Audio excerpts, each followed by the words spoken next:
Pues muy buenas noches, un gusto saludarles. A nombre del Centro de Investigación y Ciencia en las Matemáticas, les damos una cordial bienvenida. Muchas gracias por su tolerancia para esperar unos minutos. Creo que ya estamos listos para comenzar y de antemano agradecemos que nos acompañen esta tarde para poder dialogar sobre eh, este tema tan interesante que forma parte de uno de los fundamentos filosóficos y pedagógicos que aparecen en la nueva escuela mexicana. Y es que, bueno, ciertamente la la pedagogía crítica, ha aparecido desde hace ya varias décadas como un campo de conocimiento importante en el ámbito de la educación, pero es la nueva escuela mexicana en México quien finalmente pone mucho énfasis en esta perspectiva del pensamiento, pero además del énfasis en las pedagogías críticas, también incluye en esta ocasión un énfasis en lo que vamos a llamar las pedagogías decoloniales. Pues bueno, nuevamente les damos una cordial bienvenida, nos da mucho gusto que estén con nosotros esta tarde y bueno, vamos a disfrutar hablando, discutiendo justamente sobre estas pedagogías. De inicio, ¿qué tenemos?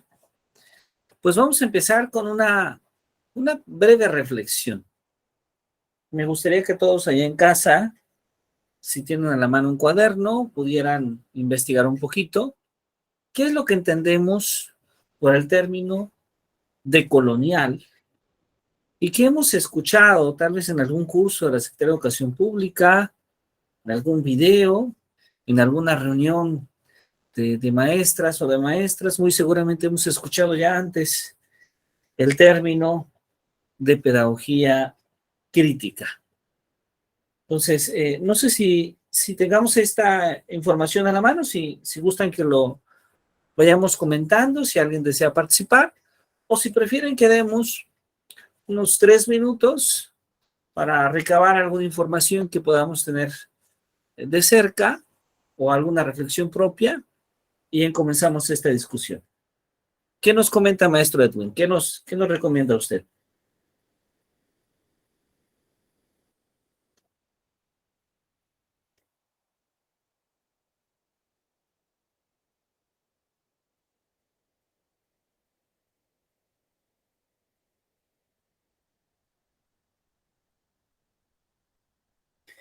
Muy buenas tardes, maestro.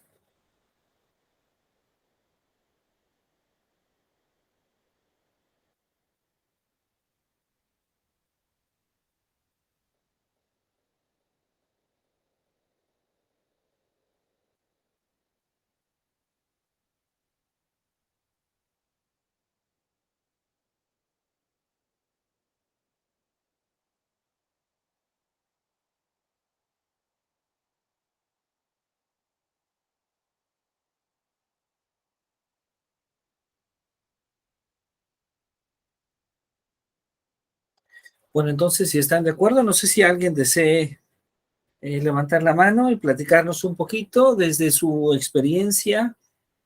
Eh, si ha escuchado alguno de estos términos antes en algún otro espacio de formación, adelante, por favor.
Maestra, maestra Ana Mejía,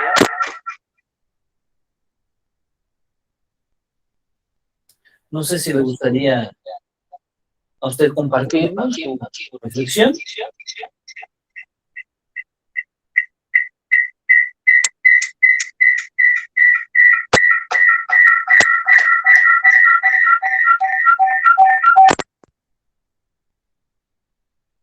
Una disculpa por la interferencia.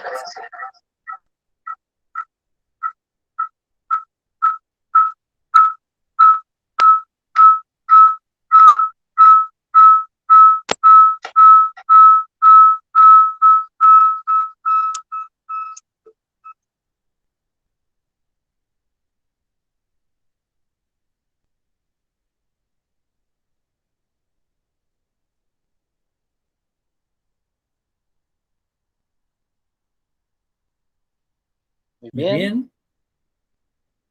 Encontramos de inicio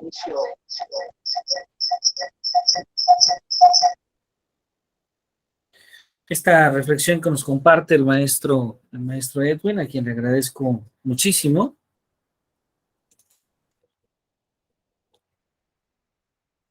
Y que nos comenta justamente, voy a dejar de compartir un poquito para leerlo para todos ustedes.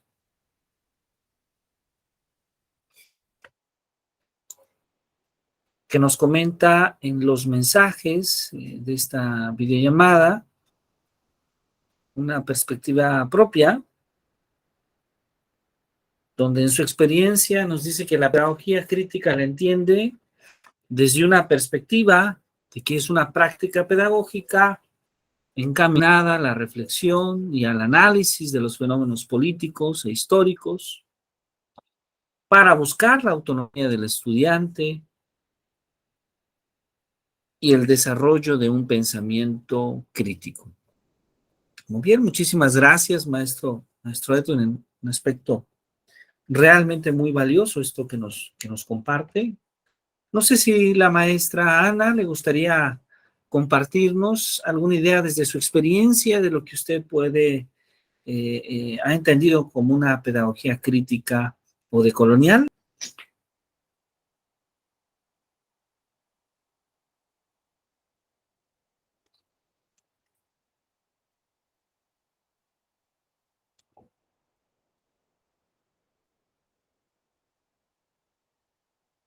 Ah, perfecto. Jesús Edwin, por favor, adelante, si es tan amable. Pues bueno, la palabra colonial no la había escuchado así como tal, quizás la había escuchado como colonial, que pues por lo que entiendo es algo que se refiere a las estructuras sociales.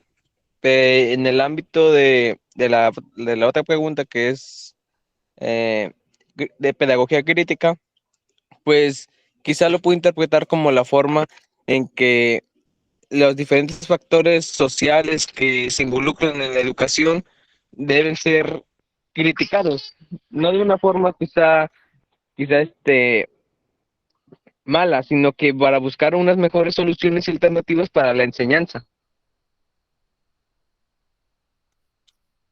Muchas gracias, Jesús. Es decir, tú haces énfasis en que la pedagogía crítica, pues finalmente tiene que ver con ese análisis, con esa crítica, inclusive de la misma educación, ¿verdad? Muchas gracias, Jesús. Anaí, Luz o Blanca, ¿les gustaría a ustedes compartirnos algún comentario sobre lo que ustedes han entendido del término de colonial? Blanca, adelante, por favor.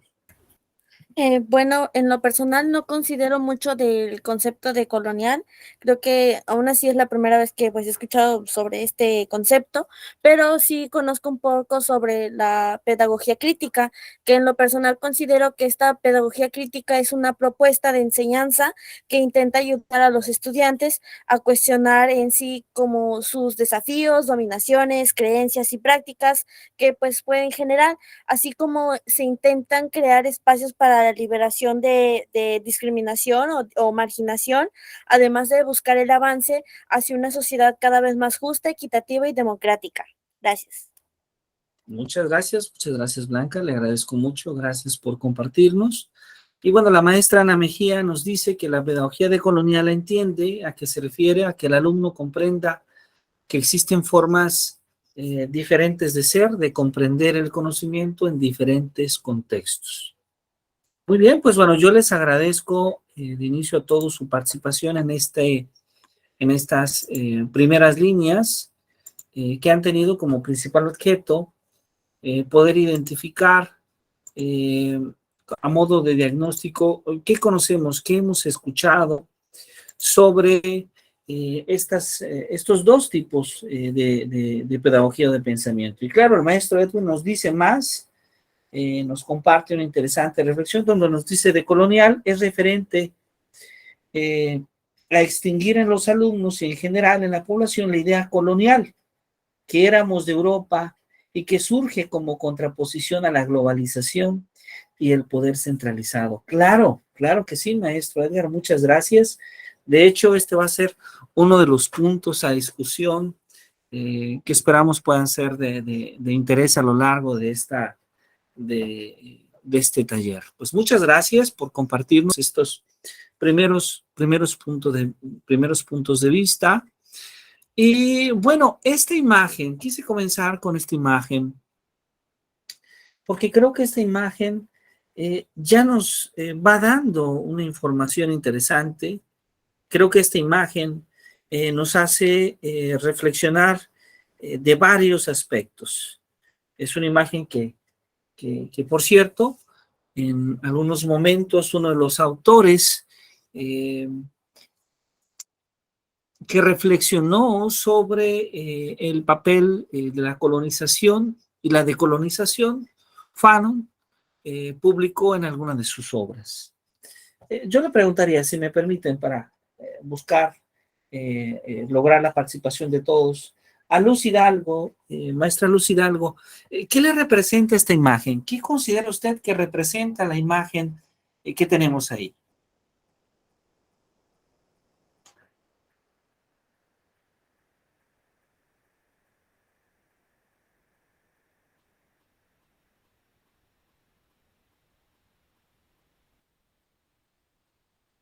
¿O alguien más que desee participar, que nos quiera compartir qué interpreta al observar esta imagen? ¿Qué puede observar?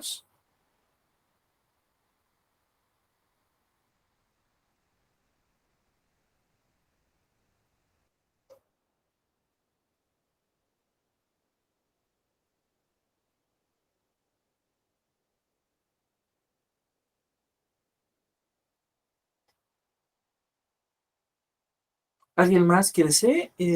No sé si alguien ha levantado la mano. Con toda confianza puede tomar la voz. Ah, muy bien, Paola, exacto. Podemos observar como que había una división de clases. Perfecto, maestro Edwin. Tenemos ahí estos siervos medievales, ¿verdad? Que son reflejados en esta imagen y que, como usted nos comenta, en este caso la población negra, o en su caso, siervos coloniales de Cuba o españoles, refiriéndose muy seguramente a quienes están tomando los alimentos. ¿A alguien le gustaría hacer una reflexión más? ¿Qué implica hablar de esta división de clases particularmente en América Latina?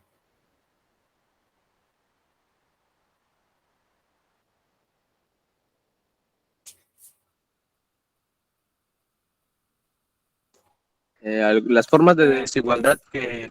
¿Está bien? Ajá, las formas de desigualdad que se presentaban, ¿verdad? Y que además debo mencionar, en cierta forma, esta desigualdad sigue estando presente cuando nosotros pensamos en una mirada mucho más global del mundo. Una mirada donde podemos observar clases dominantes y clases finalmente de oprimidos. Entonces, cuando hablamos de opresores y de oprimidos, ya inmediatamente nos hace recordar a Paulo Freire, uno de nuestros grandes maestros latinoamericanos, y que por cierto es un pedagogo, o su campo de trabajo pertenece en la actualidad a lo que llamamos las pedagogías críticas. Creo que esta imagen nos muestra muchos elementos. Nos muestra una división, ciertamente, de clases sociales. Nos muestra también ese proceso de colonización en donde se procuraba la atención a unos, donde unos podían gozar, como aparece en esta imagen, de los alimentos, de la ropa, y mientras que otros tendrían que estar al servicio de los primeros. Esta imagen nos hace reflexionar justamente el papel que tuvo la colonización en América, y que para algunos académicos, como Enrique Dussel, la colonización no fue solamente una diferencia de clases, sino que fue más allá, fue inclusive una diferenciación, podríamos llamarla de razas. El simple hecho de ser blanco contra el simple hecho de ser moreno o de color, y que desestimaba, desde luego, los derechos, las libertades de las segundos. Pero esta diferencia va mucho más allá de solamente los derechos que tienen los ciudadanos, sino que va incluida inclusive la forma de presentar, la forma de pensar, la visión que se tiene de mundo y de la vida. Es en ese sentido que las pedagogías críticas y decoloniales van a convertirse en un movimiento muy interesante, porque van a constituir una corriente educativa que propone algo que ya el maestro Edwin había escrito. Es una corriente educativa que propone justamente que el conocimiento no es políticamente neutral, y además asume que la enseñanza es un acto inherentemente político. Entonces, las cuestiones de la justicia social, de la democracia, no son distintas a los actos propiamente de enseñanza y de aprendizaje.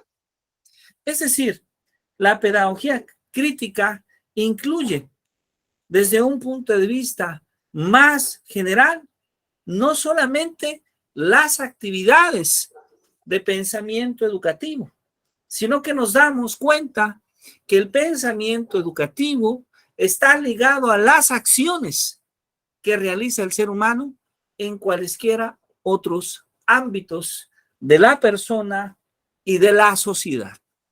Y entonces, bajo esta perspectiva, la educación adquiere un compromiso que va más allá de ese compromiso que se tiene en las aulas. Hay varios representantes de esta corriente de pensamiento, y que tal vez debo de mencionarlo en términos muy plurales, porque el inicio de las pedagogías críticas, de hecho, no necesariamente es en América. Hay varias reflexiones hechas por distintos autores, entre ellos uno de nuestros más grandes maestros, Paulo Freire, con la pedagogía del oprimido, posteriormente con la pedagogía para la libertad, con la pedagogía de la esperanza, pero Antonio Gramsci, Peter McLaren, Henry Giroux, por ejemplo, han tenido también una influencia importante sobre diversos conceptos de educación y de desarrollo que permiten fundamentar una diversidad de teorías para comprender la sociedad, la cultura e inclusive la justicia. Aparecen autores clásicos, observemos, casi todos estos casi todos estos europeos: Luis Pierre Althusser, Pierre Félix Bourdieu, Jean-Claude Passeron y Paul Michel Foucault. Sin embargo, aunque probablemente el auge de estas pedagogías se centra en este siglo pasado, el auge de estas reflexiones que van a constituir en primera instancia un conjunto de teorías críticas, se centra en el siglo pasado. Debemos de mencionar que desde hace más tiempo ya había, desde luego, un debate sobre la pedagogía y sobre la sociedad. Particularmente en América Latina se ha venido hablando de la pedagogía en este sentido desde mediados del siglo XVIII. Y un papel muy especial es el que juega Simón Rodríguez. Simón Rodríguez en el siglo XVIII, Simón Rodríguez, uno de nuestros grandes maestros latinoamericanos, venezolano, que luchó por los derechos de las mujeres y de los niños. Es Simón Rodríguez quien plantea una educación popular, una educación crítica. Podríamos decir que es en esta época y bajo las ideas de Simón Rodríguez que nace la escuela pública en Latinoamérica. ¿Por qué?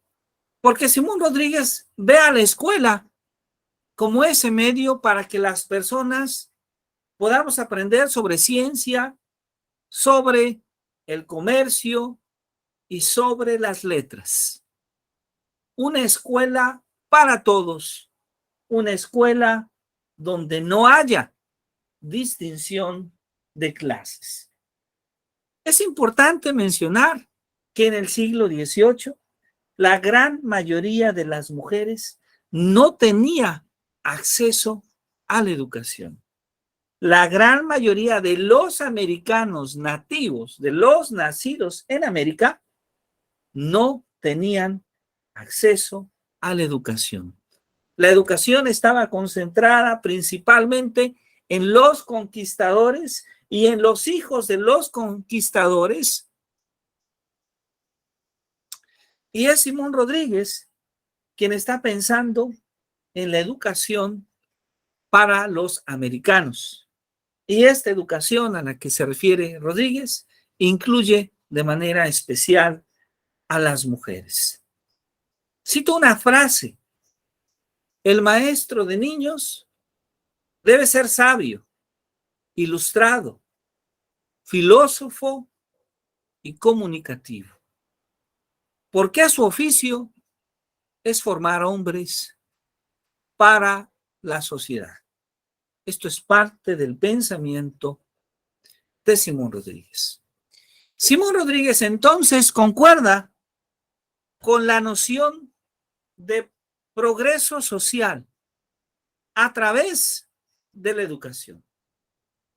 Y también concuerda que la lucha por la independencia, esa se obtiene por medio de las armas, no debe de confundirse con la libertad que se obtiene por medio de la educación, particularmente por medio de la escritura. Cito a Rodríguez: debe prepararse a todas las personas, sin hacer distinción de clases y de razas. Todos los miembros de una república deben de ir a la escuela, deben de tener acceso a la educación. Esta es parte de la idea de Simón Rodríguez, que escribe en Sociedades Americanas, una obra cuya portada aparece en esta imagen y que habla sobre cómo serán, cómo podrán ser los nuevos siglos, cómo será la vida en América cuando la vida sea dirigida por los americanos. Una obra de 1828 y que debo de mencionar que el contexto de americanos, lo aclaro, porque en muchas ocasiones los estadounidenses se asumen como los únicos americanos. Aquí estamos hablando de toda América.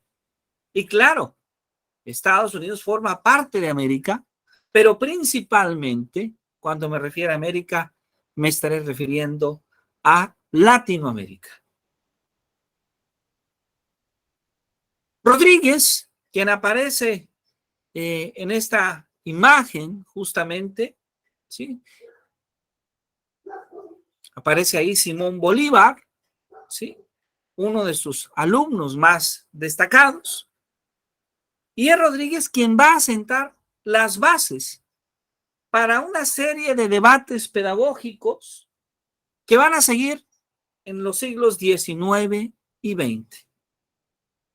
Rodríguez, sabemos que va a influir de manera importante en el pensamiento de Simón Bolívar, particularmente sobre la libertad y sobre la igualdad de clases.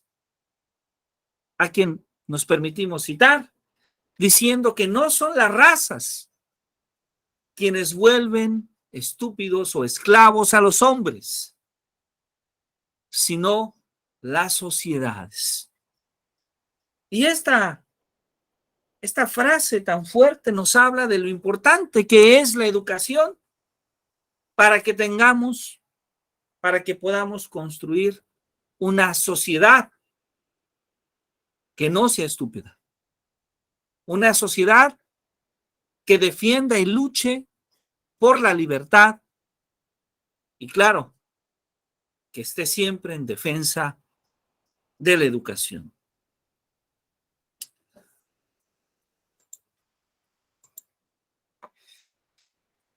El proyecto de Simón Rodríguez de inicio toma como base el desarrollo de la escuela popular, la escuela pública.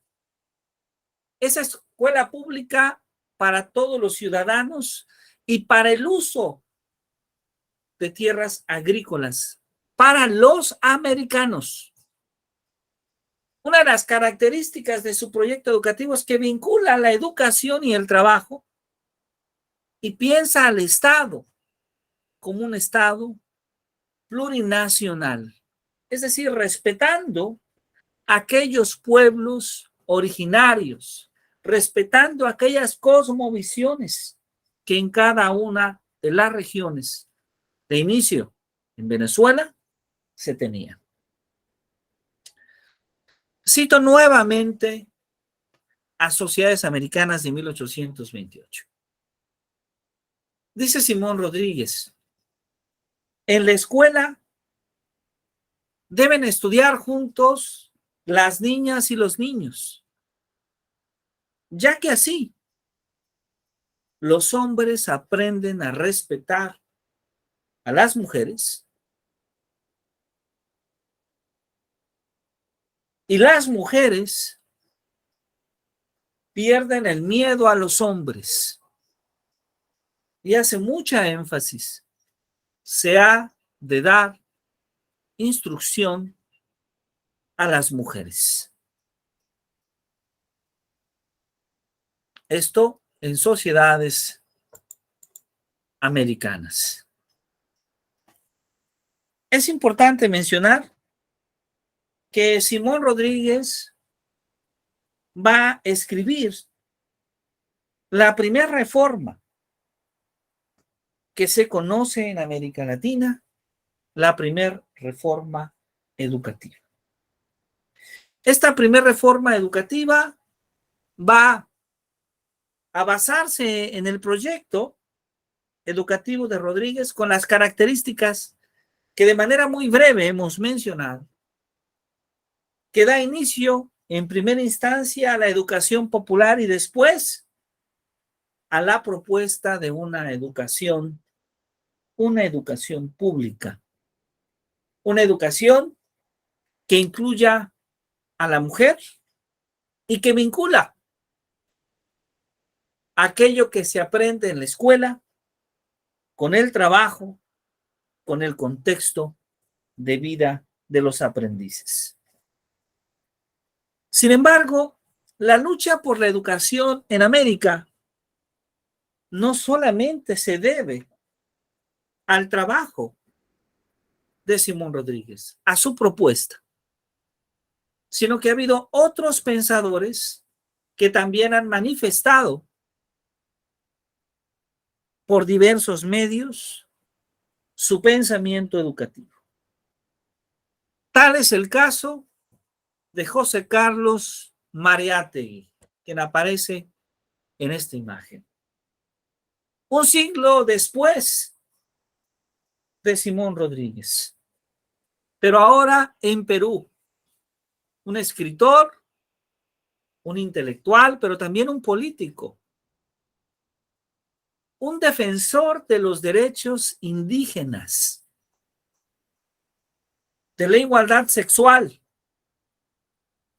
de la educación para la mujer, y que en conjunto con otros colaboradores pudo crear Amauta. Amauta, esta revista que surge en Perú y que significa maestro, conocedor o quien socializa los saberes. Y ahí en Amauta, Mariátegui va a defender el socialismo marxista, el indigenismo, los derechos de los indígenas, ese derecho que los ciudadanos peruanos tienen a la tierra, que los americanos tienen a la tierra sobre los colonizadores, y su pedagogía feminista. El derecho de las mujeres a la educación, sus derechos políticos. Amauta, ahí tenemos una portada de esta revista. Me permito citar algunas frases de José Carlos Mariátegui publicadas en diferentes momentos en esta revista. Hay que construir a la nación con una mirada inclusiva, pero discutir sobre el discurso pedagógico es discutir los derechos de los indígenas. Observemos, por favor, cómo esta frase guarda esta postura educativa crítica, donde se relaciona la acción pedagógica, la acción educativa, con un derecho social.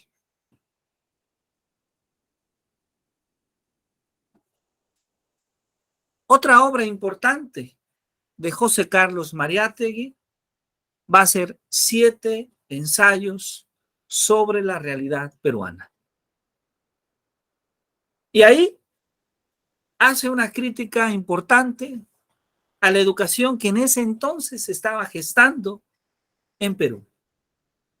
Para él, alfabetizar no es educar. Y además, la educación nacional no tiene un espíritu nacional.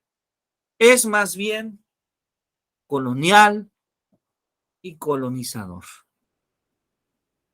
Esta parte es muy relevante porque nos habla de cómo aquel que coloniza impone no solamente su poder, y no solamente nos referimos a ese poder, en este caso, de poder colonizar, de poderse quedar con los bienes materiales de otro país, de otra región, sino nos referimos también a que implanta una manera de pensar, una cosmovisión del mundo que se instaura y que dictamina de qué forma vivir, de qué forma ser, inclusive cómo vivir. Inclusive, cómo se construye el propio conocimiento. Es entonces que una vez que Perú ya era independiente, muchos de sus políticos, muchos de sus ciudadanos que tomaban decisiones en el país, querían conservar el mismo modelo colonial, ese modelo que centralizaba las decisiones, en la cual había clases dominantes, principalmente de blancos, principalmente de aquellos que tenían la oportunidad de educarse, y dejaba de lado a las comunidades indígenas, dejaba de lado a las mujeres, dejaba de lado a las personas que no cumplían con ciertas características raciales o de clase social. Para José Carlos Mariátegui, entonces, la educación debe construir un ser humano pensante, un ser humano sensible, un ser humano crítico. Y él describe a ese Perú en una crisis que vive la sociedad, porque esa crisis que vive la sociedad es una crisis de valores, de economía, de cultura, de educación misma.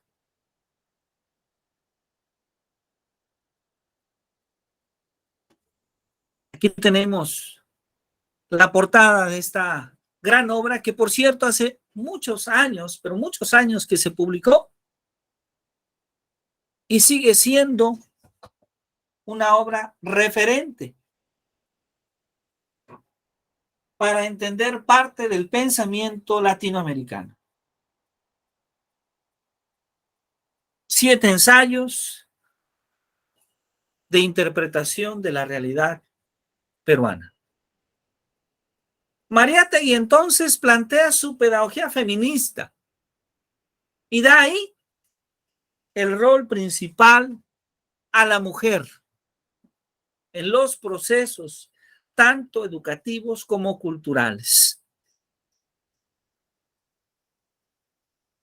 Él dice en su obra, el tipo de mujer que produzca una civilización nueva tiene que ser sustancialmente distinto al que ha formado la civilización que ahora declina.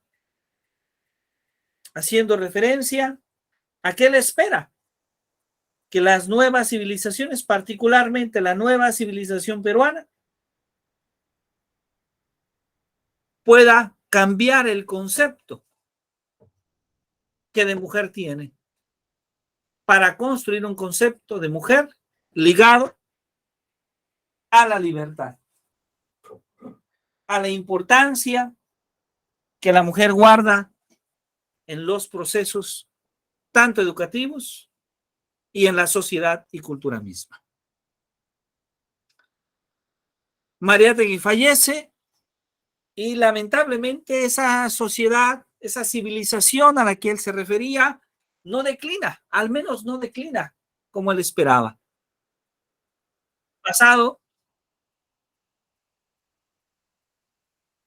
Han pasado muchos años desde su obra y vemos cómo el transcurrir de la sociedad peruana y de hecho de la sociedad latinoamericana ha sido lento. Pero no solamente tenemos a José Carlos Mariátegui y a Simón Rodríguez, sino que a finales del siglo XIX nace Lucila Godoy Alcayaga, a quien conocemos popularmente como Gabriela Mistral. Gabriela Mistral, una educadora, una poeta feminista, una defensora de los pueblos originarios,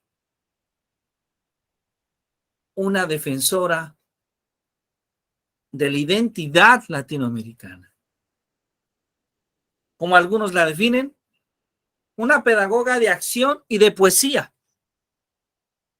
que particularmente impulsó la educación obligatoria básica en Chile y la educación para la mujer. Me permito citar una frase de Gabriela Mistral. Instruir a la mujer es hacerla digna, es arrancar la degradación a muchas de sus víctimas. También escribió: donde haya un árbol que plantar, plántalo tú. Donde haya un error que enmendar, enmiéndalo tú. Donde hay un esfuerzo que todos esquivan, hazlo tú. Sé tú el que aparta la piedra del camino. Gabriela Mistral, ganadora del Premio Nobel de Literatura. De hecho, una de las primeras mujeres en ganar un premio Nobel. Una mujer cercana a las comunidades indígenas, a los pueblos originarios, identificada por esa lucha para poder rescatar sus ideologías, sus tradiciones, sus costumbres, su lenguaje. Una mujer que prefirió trabajar más en las comunidades alejadas y rurales y menos en las ciudades y en las universidades. Y por cierto, una mujer que trabajó en México en aquella gran jornada de formación que inició José Vasconcelos cuando recién se formó la Secretaría de Educación Pública, y que para muchos ha sido una de las más exitosas en la historia de nuestro país. Gabriela Mistral, quien escribió sobre poesía desde su juventud, quien escribió sobre el cuento, quien escribió sobre la literatura indígena y quien en sus últimos años dirigió una variedad de campañas hacia el respeto al derecho, a los derechos de la mujer y a la educación para la mujer. Gabriela Mistral, como ya había mencionado, colaboró con don José Vasconcelos en los inicios de la Secretaría de Educación Pública. De hecho, parte de esas reflexiones fueron publicadas después, varios años después, estoy refiriéndome ahora a los años 50, en una obra que ella llamó Imagen y Palabra de la Educación. Esta obra, que por cierto, surge de una serie de reflexiones que ella realiza sobre esa reforma educativa que vive México, sobre ese proceso de alfabetización que tiene y que se desarrolla en México. Ella dice: ahí tuve la alegría de aprender de la mala superstición, de aquello que dice que el indio americano padece de una capacidad intelectual irredimible. Ahí gocé de su genio para el dibujo, la pintura y escultura, de la sed de leer, de escribir, danzar y cantar que posee el pueblo.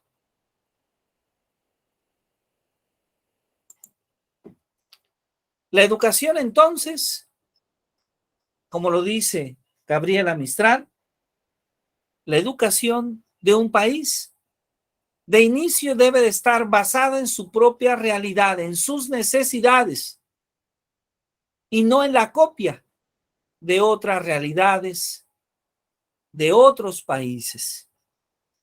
Esta reflexión que ciertamente nos queda muy bien a los mexicanos, porque gran parte de nuestros modelos educativos han sido copias o adaptaciones de otros modelos educativos existentes.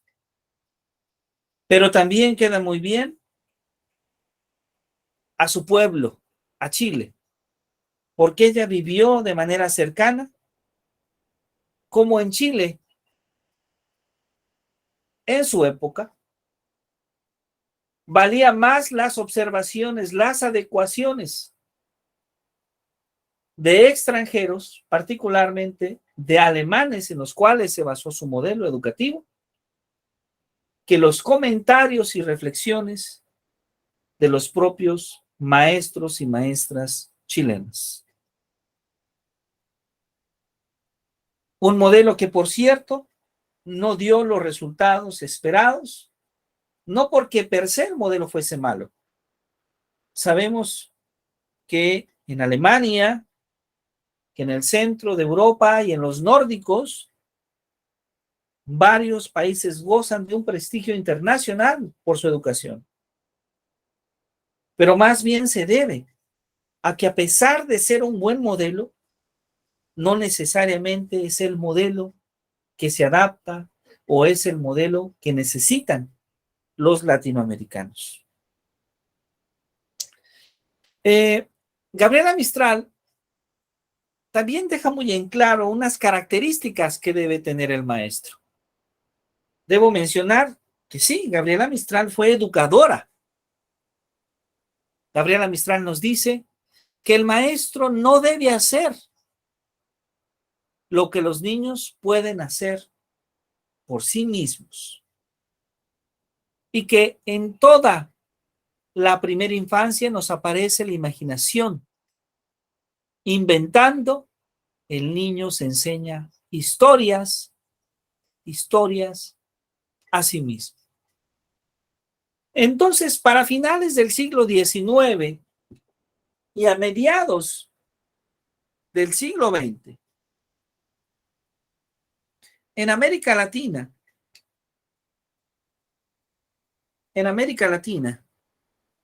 surgen una serie de pensadores. Algunos ya hemos mencionado, como Simón Rodríguez, como José Carlos Mariátegui, como Gabriela Mistral. Pero a ellos se suma Domingo Faustino Sarmiento, José Martí, Gesualdo Sousa, José Vasconcelos y Paulo Freire. Sus reflexiones van a permitir cambiar la cosmovisión, la manera de entender la educación y, sobre todo, una nueva realidad que se basa en hacer una crítica, un análisis de la realidad educativa contra la realidad que viven los miembros de la sociedad. Y se da cuenta de que entonces el papel de la escuela no es simplemente el de trasladar o el de transmitir algunos conocimientos, sino que el de poder dar elementos para que cada alumno, para que cada ciudadano, para que cada persona educada pueda hacer un análisis, pueda hacer una crítica, pueda tomar decisiones, pueda proponer soluciones a los problemas que enfrenta, pueda cambiar su realidad. Pero para ello necesita darse cuenta que es una persona con valores, que es una persona que puede hacer uso de su autonomía, de su independencia, de sus libertades, y de esas libertades que no se refieren exclusivamente a las libertades físicas, sino también a la plena libertad de su pensamiento.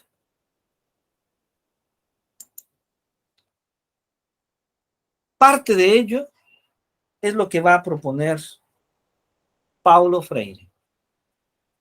Paulo Freire, quien va a escribir varias obras importantes. Vamos el día de hoy a compartir un poco sobre sus ideas en su educación liberadora.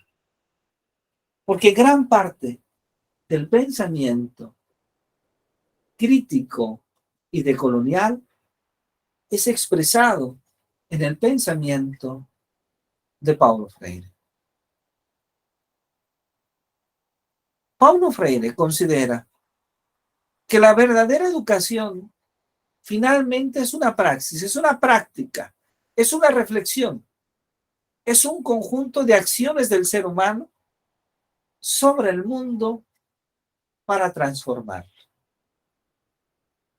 Educar para transformar. Y su fin entonces es esa transformación del mundo por la acción del pueblo mismo, que ha venido liberando su conciencia a través de la educación y que hace posible esa transformación. Es entonces la educación, es entonces la educación quien nos hace conscientes, quien nos hace conscientes de nuestro pensamiento. Es la educación entonces quien nos permite transformar esa realidad.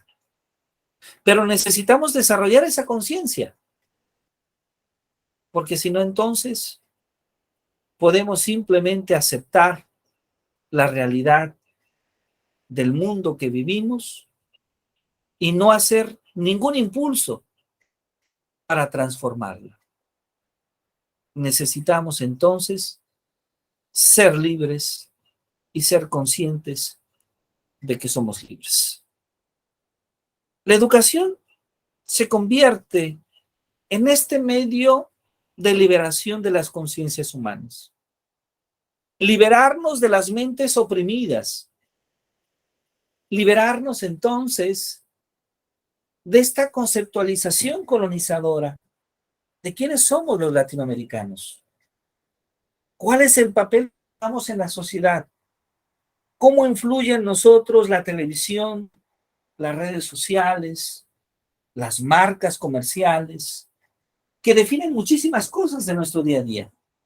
Nuestro pensamiento, nuestra alimentación, nuestra forma de vestir, nuestra forma de comportarnos, nuestras expectativas de qué esperamos ser, de quién esperamos ser, de cuáles son nuestros sueños y cuáles son nuestras metas.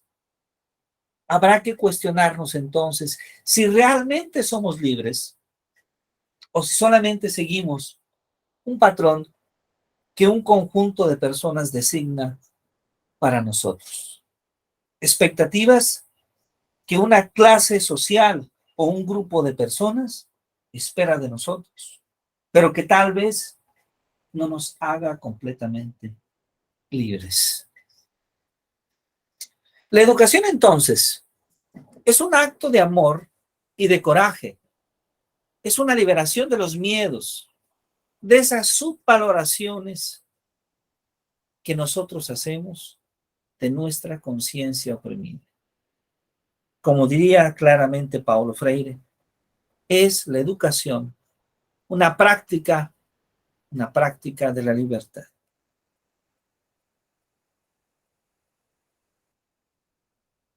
Paulo Freire escribió varias obras, No vamos a poder comentar en esta sección todas sus obras, pero invitamos a poder leer un poco más sobre Paulo Freire. Desde la educación como práctica de la libertad hasta cartas a quien pretende enseñar. Dos extraordinarios libros. El primero que nos habla sobre el papel de la educación para despertar esa conciencia humana. Y el segundo, que especialmente lo podemos vincular a nuestra labor como docentes. Pero ¿qué más podemos decir de Paulo Freire? Paulo Freire ve a la educación concebida como un acto de solidaridad fraternal con la comunidad y con el mundo. Esto es interesante. Es una manera de destruir el miedo a ser libres. Paulo Freire, entonces,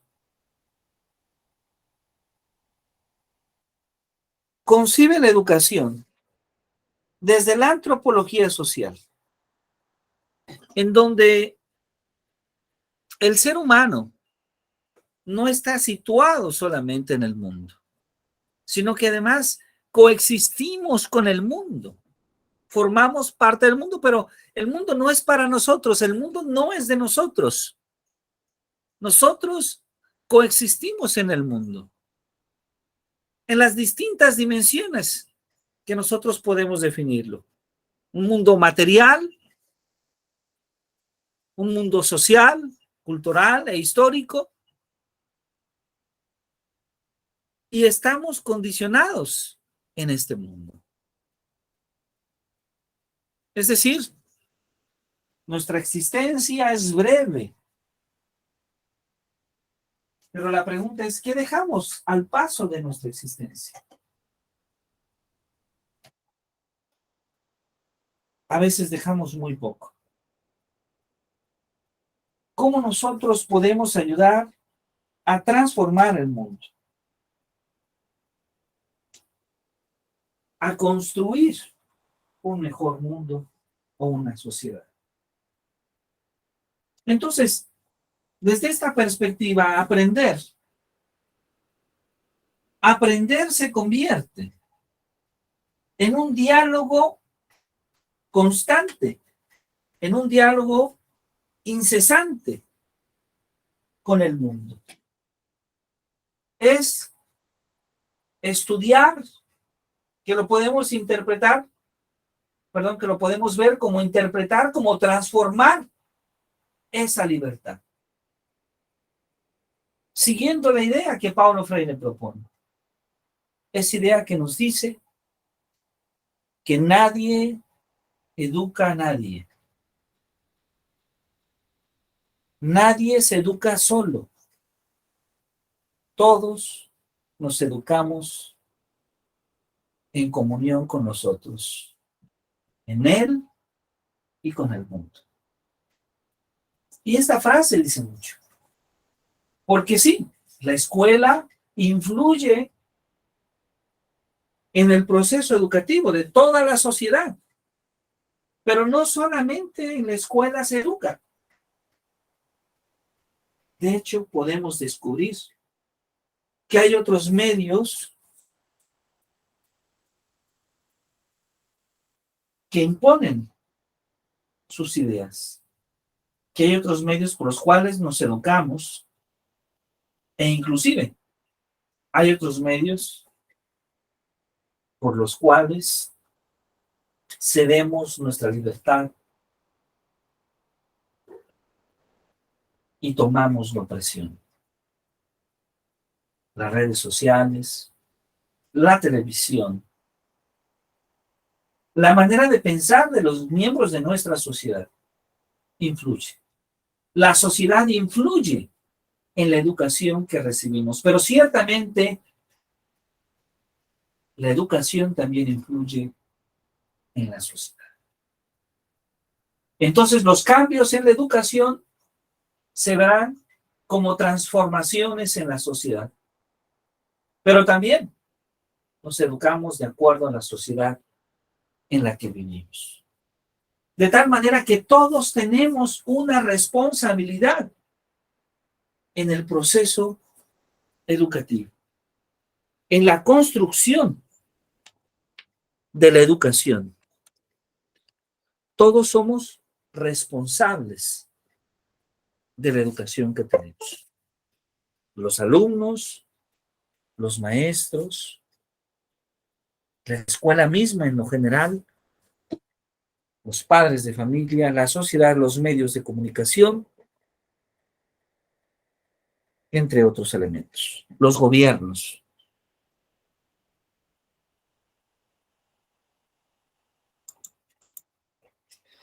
Educar entonces, fomentar esa capacidad dialógica, ese encuentro reflexivo y consciente con los otros, para pronunciar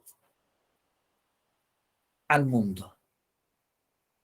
El diálogo, entonces, podríamos entenderlo como esa antípoda de la manipulación, del autoritarismo, de la subjeción material, mental o emocional, de la recitación, de la memorización, de adoctrinarnos, de aculturarnos, de todo aquello que oprime a nuestra persona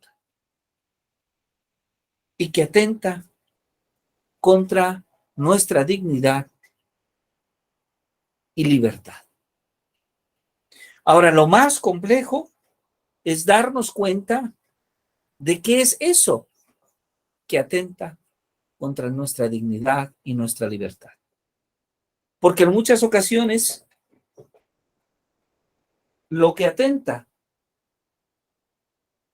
sobre nuestra dignidad y libertad es un conjunto de creencias, es un conjunto de saberes que han sido aceptados en nuestra sociedad y que inclusive en muchas ocasiones no solo son aceptados, son promovidos por parte de la sociedad. En este punto es la importancia de las pedagogías críticas para ser conscientes de la realidad que vivimos y del papel que nosotros jugamos en ella. Como lo diría, por cierto, un escritor francés, el saber es el único espacio de libertad del ser. Michel Foucault. Michel Foucault, que hace un ejercicio muy interesante sobre cómo se gesta el poder, en una obra que él llama Microfísica del Poder. Y particularmente podemos tomar esta idea de Foucault para reflexionar sobre la escuela y de hecho sobre cómo en la escuela se convierte en un espacio de poder, en un espacio donde se puede ejercer el poder, porque el docente no solo facilita el conocimiento, no solamente ayuda a desarrollar habilidades cognitivas y emocionales, sino que ejercemos una influencia sobre el pensamiento en el alumno. Las maestras y los maestros, en ese día a día, le muestran al alumno una forma de vivir, de pensar, de crear una mirada al mundo. Ejercemos el poder a través de las ideas. Y es que todos ejercemos el poder de diferentes formas, con diferentes objetivos, con diferentes argumentos, pero siempre hacemos un ejercicio de poder. Hacemos un ejercicio de poder en la familia. Hacemos un ejercicio de poder con la pareja. Hacemos un ejercicio de poder en la escuela. Hacemos un ejercicio de poder en la comunidad en la que nosotros vivimos. En el país, hacemos un ejercicio de poder. Y ese ejercicio de poder puede darse de muchas formas. Desde un ejercicio de poder físico, violento, hasta un ejercicio de poder mucho más sutil, basado en la persuasión, en la influencia que tenemos sobre el pensar de los demás. Y ahí la importancia de darnos cuenta el valor de nuestra responsabilidad. Porque nosotros ejercemos esa influencia sobre los alumnos.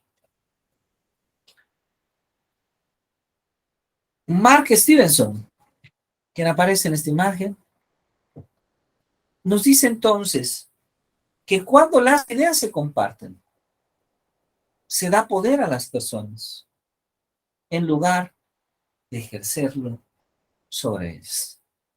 Esto es un punto extraordinario. Demos más poder a las personas. Hagamos más consciente a las personas con las que vivimos. Demos poder en lugar de ejercerlo. Quien ejerce el poder es quien decide no darle. Y a veces en las culturas simplemente se ejerce poder. A veces en la familia simplemente se ejerce poder. El hombre a veces decide ejercer poder en la familia y crear en la familia un machismo. A veces la misma mujer decide ceder ese poder al hombre y dárselo para que oprima a otras mujeres, a sus hijas. Y este modelo se repite constantemente.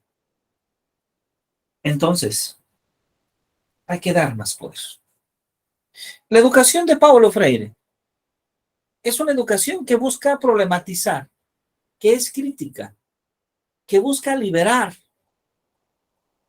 Como él lo decía en algunas de sus citas, particularmente de pedagogía del oprimido. La educación no es como un banco de datos para transmitir y recibir. Educarse es decirse bajo su propia palabra y pronunciarla para otros. Es comprender el mundo, pero también comprender las propias experiencias para poder dialogar, para poder interrelacionarse con los demás de una forma libre, de una forma consciente.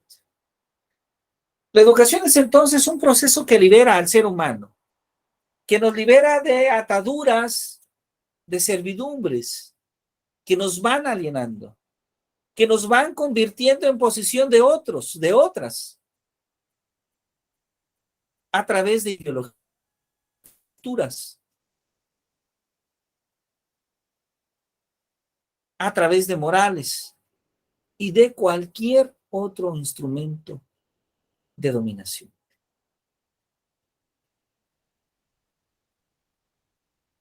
La educación entonces debe iniciar con ese proceso de concientización, de ir despertando en nosotros esa conciencia crítica que nos va liberando de nuestra opresión, de nuestra pasividad, de aceptar esta forma de vida, de la inconsciencia a la conciencia, de la ingenuidad a la criticidad, de la subjeción a la libertad. Y vamos pasando por diferentes niveles del desarrollo de nuestra conciencia.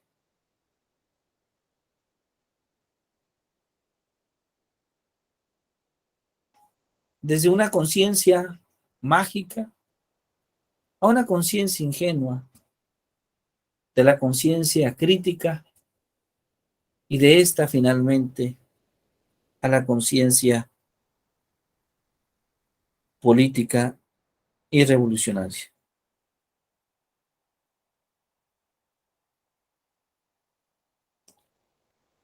Esta concientización entonces va a empezar justamente por la toma de una conciencia, de darnos cuenta de esa relación entre opresor y oprimido. Y entonces, la pedagogía se convierte en una pedagogía del oprimido para buscar esa libertad.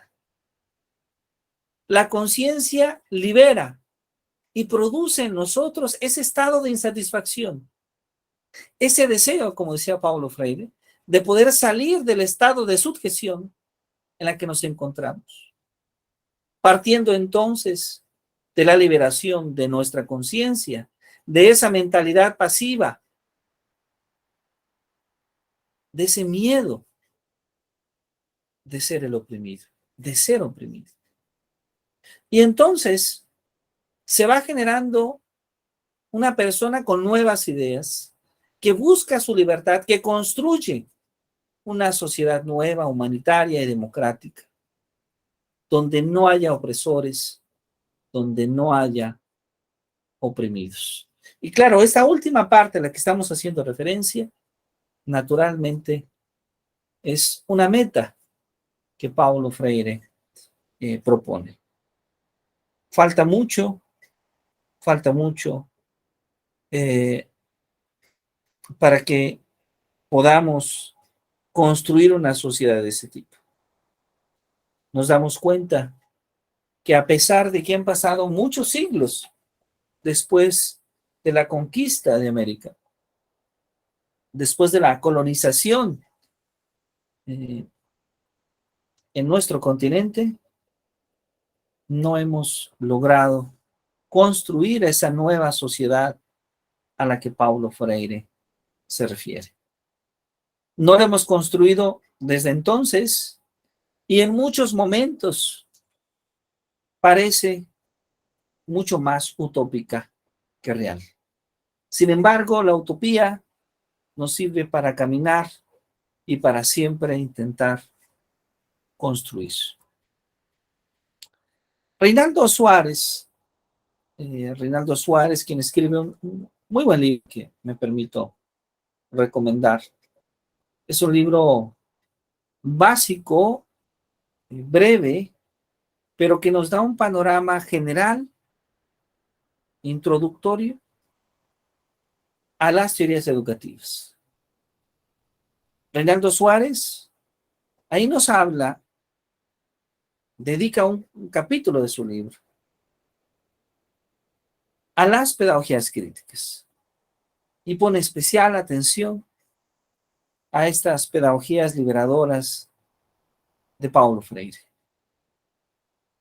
Reinaldo Suárez nos dice entonces que a esta concientización a la que estamos haciendo referencia debe de seguir un proceso de praxis liberadora, en cierta medida como un compromiso con esa propia liberación que nos libere de la opresión. Ahí mismo, citando a Paulo Freire, nos dice que el analfabetismo, ¿sí?, se ve como un atentado contra la dignidad humana. Porque aquella persona que no puede leer, escribir, hacer operaciones matemáticas básicas, no es capaz de leer un periódico. No puede saber qué pasa en el mundo.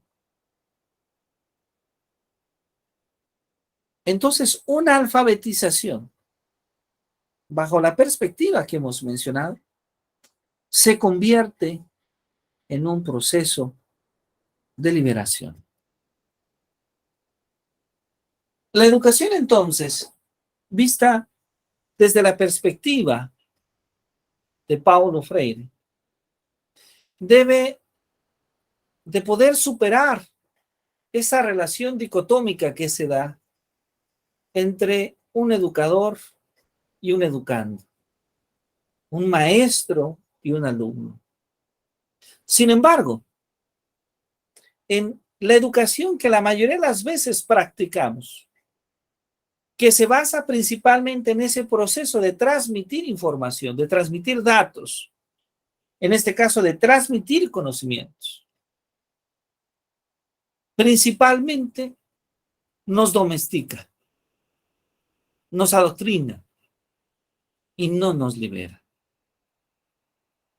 Y eso lo podemos ver porque al no superar esta dicotomía, al no superar este tipo de relación, podemos observar cómo el educador es siempre el que educa y el educando es el que es educado.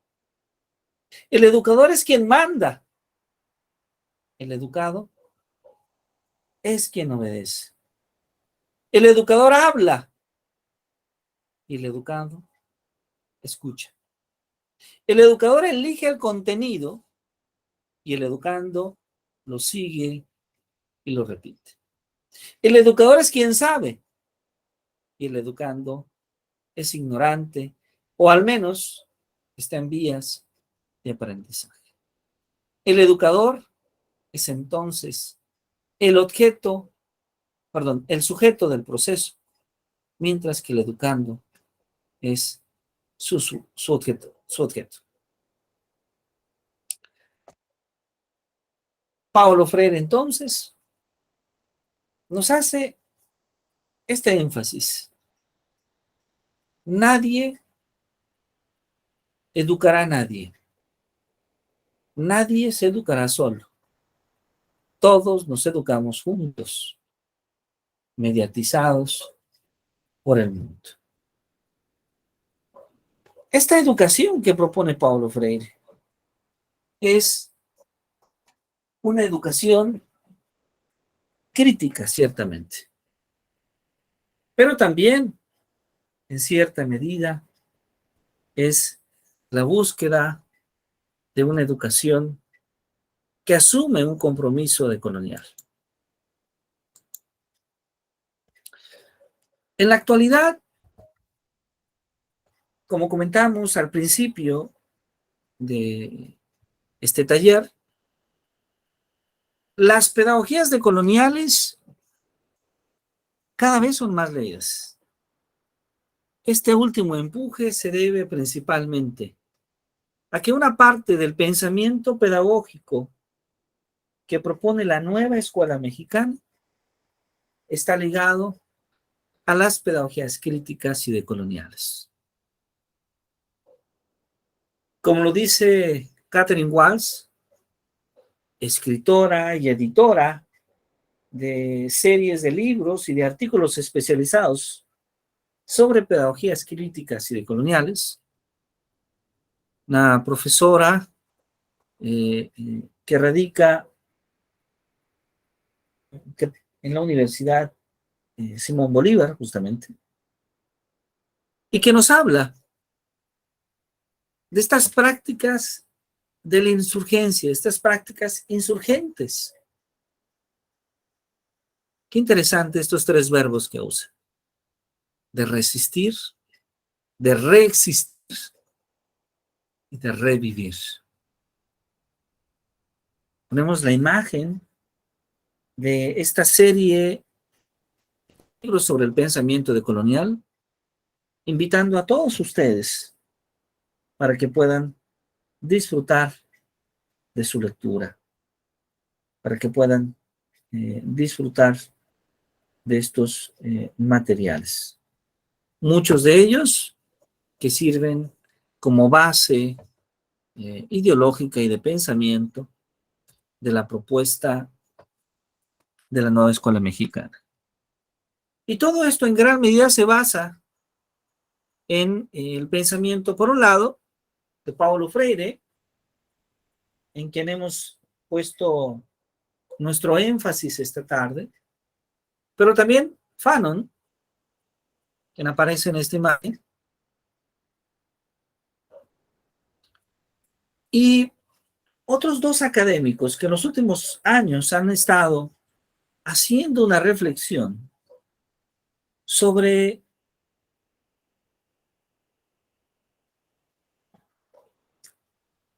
las pedagogías decoloniales. De hecho, inclusive, sobre un término que va más allá, que tiene que ver en cómo construimos el conocimiento y cómo validamos el conocimiento. Cómo asumimos que cierto tipo de saberes son verdades o son válidos. ¿Y qué contexto social, qué contexto ideológico influye para que afirmemos sobre su verdad, su validez? Pues sobre ello ha escrito Boaventura de Sousa Santos y Enrique Dussel, quienes nos hablan justamente sobre el impacto que tiene la colonización en el pensamiento. Y bueno, de inicio debo comentar que sobre esto hay debates interesantes. Cuando nos formamos, revisamos muchas formas del pensamiento, desde el pensamiento griego hasta filósofos y pensadores principalmente europeos, pero pocas veces analizamos el pensamiento latinoamericano. Sin lugar a dudas, nos hace falta más revisar sobre cómo construimos nuestro pensamiento y nuestras creencias, cómo construimos nuestra personalidad, cómo construimos nuestra cultura. Y claro, poder diferenciar de la influencia que ha tenido a lo largo de la historia el pensamiento europeo sobre nuestra forma de ver el mundo. Aun cuando en las pedagogías decoloniales o críticas, de hecho hay un análisis y una crítica sobre ello, habrá que cuestionarnos a mayor profundidad cuáles de estas prácticas o formas de pensar pudiesen tal vez afectar nuestra visión del mundo, pero en otras muy seguramente lo enriquecen.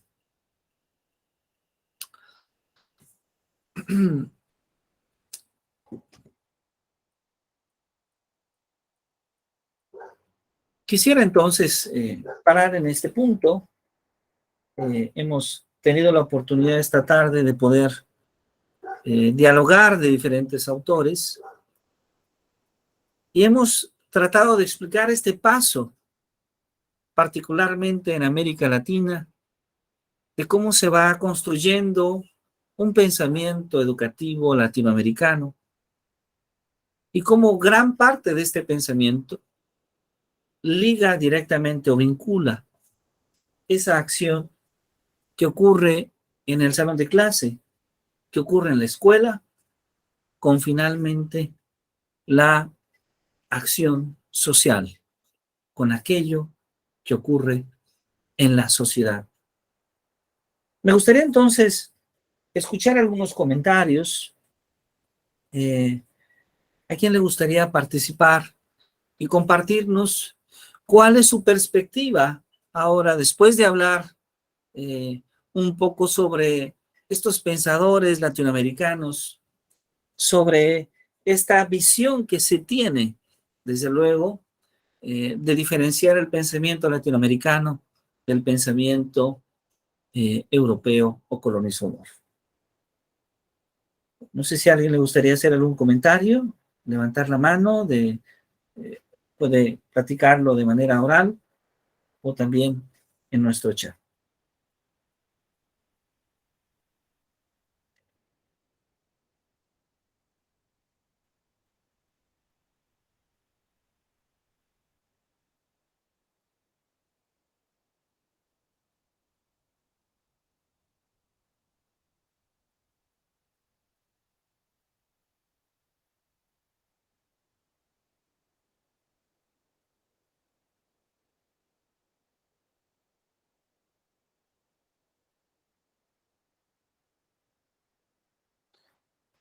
Creo que alguien ha levantado la mano, pero no logro verle yo debido a que estoy compartiendo. Entonces, si gusta, con toda confianza, puede compartirnos directamente sus ideas de manera eh, oral o de manera escrita, por favor. Yo, Sí, adelante, adelante, sí, por favor. pues desde mi perspectiva, según como ya lo había comentado, lo de Pablo Freire, que veía la visión de la educación de manera crítica, y pienso que es una manera correcta, pues hay que identificar los diversos factores que influyen en la educación. Ya sabemos que no influye solamente en formas escolares, sino que las formas sociales que se involucran en los contextos sociales, pues de decirlo de otra forma, son los que también se involucran dentro de su educación. Hay factores sociales como económicos, políticos, económicamente, como ya se había tratado al principio sobre la imagen, que había colonias en las que quizás anteriormente hemos visto en diversos temas que en la antigüedad o en épocas atrás la educación no era vista como tal, como un algo obligatorio, sino más como una forma en que solo algunos podían realizar ejercer la educación. Y pues más que nada que ahora hay que criticar y ver desde una perspectiva también, siento que como lo han dicho a veces en algunos cursos de unas materias, de que hay que identificar cuáles son aquellos problemas que se pueden observar durante los procesos sociales en la educación. Hay que identificar cuál es el contexto en el que se ubican los alumnos, que para identificar más que nada las formas y estrategias de enseñanza. Es como quisiera retomar algo que hemos visto así en la antigüedad. Por ejemplo, si no mal recuerdo, los romanos veían la perspectiva de la educación como una forma de que educaban para que más adelante los niños fueran guerreros, por así decirlo algo, y que fueran apasionados por la pelea, mientras que los romanos se iban más por la belleza. Ellos se educaban de forma que veían el mundo de forma bella. Y pues claramente ya había dos tipos de contextos en los cuales eran diferentes, así como se ve en la actualidad. En la actualidad hay que identificar qué tipo de contexto es el que se encuentran los alumnos para poder ejercer aquellas estrategias de enseñanza. Muy bien, excelente, muchas gracias. Gracias por este comentario. Y en efecto, usted nos ha, si me permite retomar dos elementos de su comentario, cómo esta visión que tenemos del mundo, de las necesidades que tenemos finalmente, nos ayuda a construir una educación diferente. ¿Sí? Muchas gracias, muchas gracias. ¿Alguien más que desea hacer algún comentario? Adelante, por favor.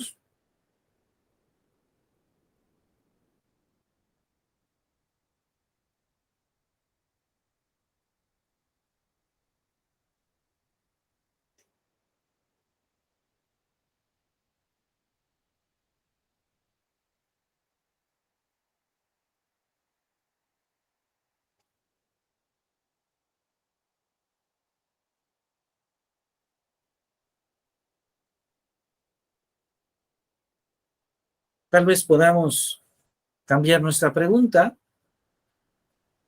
y cuestionarnos sobre qué aprendimos en esta sesión. ¿Cuál ha sido el aprendizaje que tuvimos en este taller?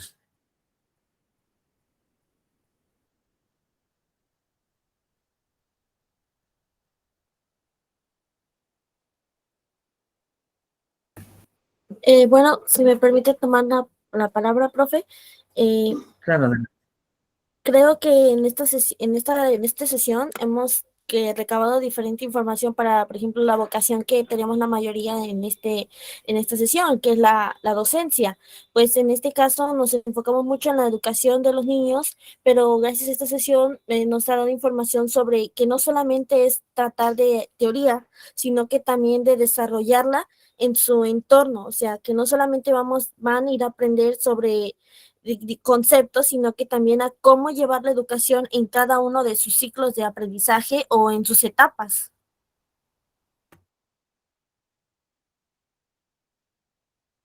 Muy bien, muchísimas gracias. Muchas gracias.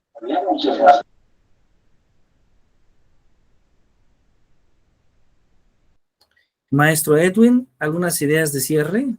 Muchas gracias.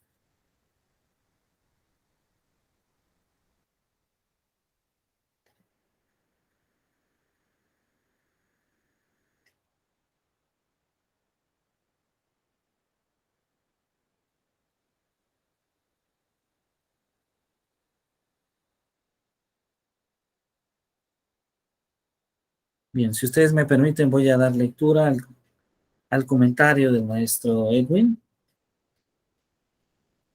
Nos dice, considero muy importante retomar la literatura creada por latinoamericanos y en nuestro país por los propios mexicanos.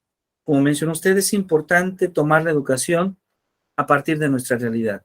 De hecho, esta es una propuesta de los maestros de Oaxaca con su propuesta pedagógica. No obstante, es complicado por lo que el sistema educativo como tal, ejercer una colonización del conocimiento exige que sea ecuánime en todo el país, sin considerar particularidades. En mi caso personal, el aprendizaje fue acerca de la bibliografía latinoamericana, de pedagogía crítica, más allá de Freire, que de por sí lo leemos y recordar parte de lo que es la filosofía de Freire, que ya tenía olvidadas. Muchísimas gracias, maestro Edwin, por su comentario. Cerramos con un comentario más. No sé si guste participar la maestra Ana Mejía. Buenas tardes.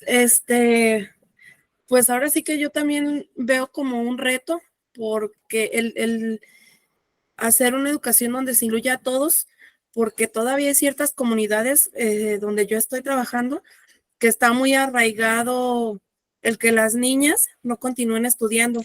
Entonces, por más que por la parte educativa, con los contenidos, se trató de motivar a los papás, a los niños, a que les permitieran tan solo a ellas seguir estudiando, no pudimos, y al contrario, ya había comentarios como de por qué, pues si nada más van a llegar hasta la secundaria, si acaso, y pues se van a casar y ya no van a seguir estudiando y no les va a servir. Entonces sí es un reto también para nosotros, quitar ahora sí que ese tipo de creencias que están muy arraigadas y hacerlo de una manera que no, pues ahora sí que no lo tomen como ofensa o no lo tomen a mal. Entonces sí es un poquito difícil, pero pues es un reto que todos tenemos, creo yo. Claro que sí. Es extremadamente complicado tratar de concientizar, tratar de hacer consciente a las personas de la influencia que tiene la ideología sobre ellos. Y desde luego, de que a través de la escuela, de que a través de la educación, se geste esa transformación. Es un proceso complejo que no es inmediato. Creo que Paulo Freire nos da elementos muy interesantes para este análisis, pero tal vez de lo que no nos platica es que este proceso no será un proceso inmediato, sino que requerirá de la participación de todos, de este proceso de concientización, y que desde luego no será un proceso breve. También nos acompaña el maestro Edgardo Olmedo, que me da muchísimo gusto saludarlo. Maestro Edgardo, no sé si guste usted hacer un último comentario de cierre.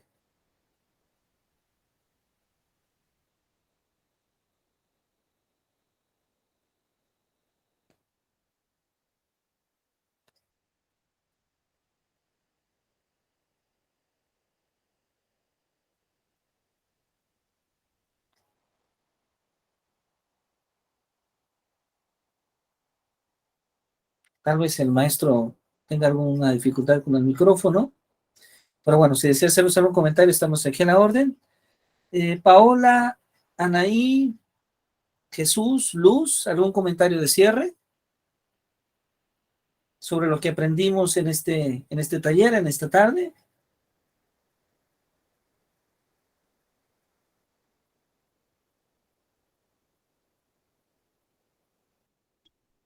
Pues como ya lo he comentado, fue más adentrado también a lo que fue la pedagogía crítica, en la cual sí se aprendió, se logró entender más que nada con la ayuda de Pablo Freire y los diferentes autores que se trataron sobre estas, bueno, no sé si estaría mal el concepto, pero esta ciencia que estudia la educación en tanto a las formas de educar ante una sociedad.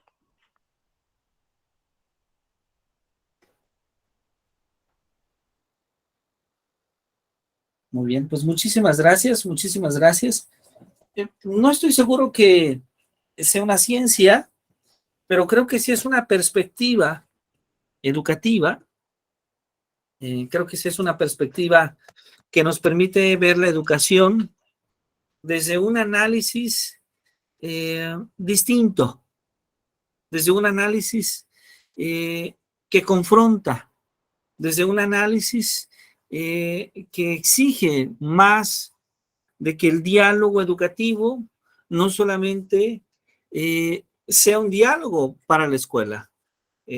No nos conformamos con eso, nos conformamos con que haya esa confrontación entre lo que nosotros llamamos conocimiento y realidad. Lo digo desde esta perspectiva. No estamos dispuestos a que el niño lea sus derechos, a que leamos los derechos de las personas y a que no exijamos que los derechos de las personas se cumplan. Es decir, las pedagogías críticas implican ello, implican no solamente exigir que conceptualmente aceptemos algo, sino que implican que lo llevemos a la práctica. Y si no lo podemos llevar a la práctica, nos cuestionemos qué necesitamos transformar en la sociedad para hacerlo.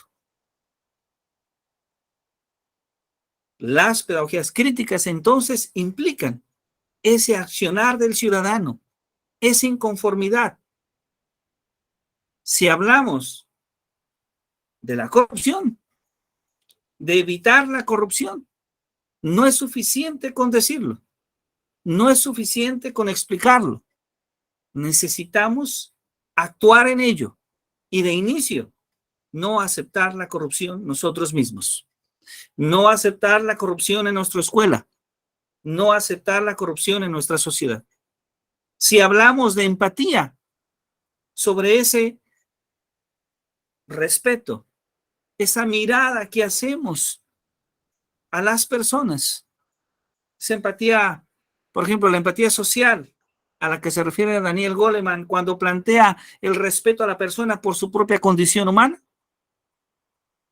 es empatía. Buscamos no solamente que quede en el discurso, en el libro, en el texto. Buscamos que se traduzca en la acción que ejercemos las personas. Y si nuestra sociedad no la ejerce, necesitamos entonces transformar nuestra sociedad. Eso implica una pedagogía crítica. Eso implica una pedagogía decolonial. El cuestionarnos sobre las acciones que emprendemos y el darnos cuenta que la educación puede ser y es la base para esa transformación social que necesitamos. Pero también necesitamos cuestionarnos sobre nuestra propia forma de pensar. Muchísimas gracias. Yo les agradezco a todos su participación en este taller, esperando que algunas de estas ideas sobre las que hemos dialogado puedan ser de utilidad, puedan motivar a la transformación, no solamente de nuestra práctica docente, sino también a la transformación en nuestra comunidad, en el día a día que vivimos. Si no hay ningún comentario más, les agradezco muchísimo y les invito a que en el chat nos escriban su nombre